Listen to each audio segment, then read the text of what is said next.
កម្ពុជាទទួលបានព្យុះថ្មី2បន្ថែមទៀតខណៈព្យុះទី18កំពុងតែបន្តមានឥទ្ធិពលព្យុះទី18ឈ្មោះ Soden ទី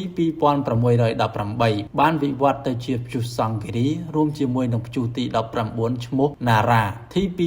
2619 និងព្យុះទី20ឈ្មោះ Gonari ទី 2620 មានឥទ្ធិពលលើរបបខ្យល់មូសុងនិរដីបក់ពីឈុងសមុទ្រ Bengal សមុទ្រ Andaman សមុទ្រចិនខាងត្បូងអាងទន្លេមេគង្គសមុទ្រកម្ពុជា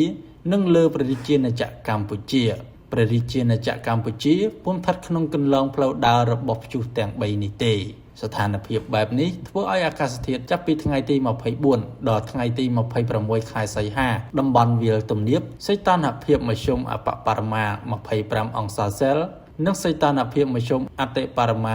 36អង្សាសេលខ្យល់បក់មកពីទិសនិរដីនិងទិសពីយប់មានល្បឿនមធ្យម6ម៉ែត្រក្នុង1វិនាទីខេត្តបន្ទាយមានជ័យបាត់ដំបងពោធិ៍សាត់កំពង់ឆ្នាំងសៀមរាបកំពង់ធំកំពង់ចាមត្បូងឃ្មុំព្រៃវែងស្វាយរៀងតាកែវកណ្ដាលនិងរាជធានីភ្នំពេញ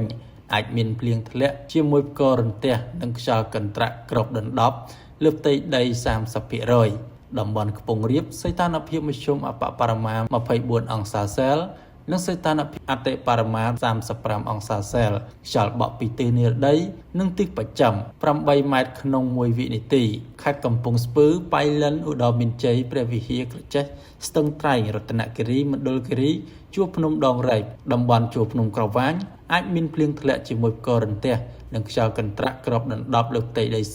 40% តំបន់មាត់សមុទ្រសីតុណ្ហភាពមធ្យមអបបរមា25អង្សាសេលនិងសីតុណ្ហភាពមធ្យមអតិបរមា34អង្សាសេលខ្យល់បក់ពីទិសនិរដីនិងទិសអាគ្នេយ៍មានល្បឿនមធ្យម7ម៉ែត្រក្នុង1វិនាទី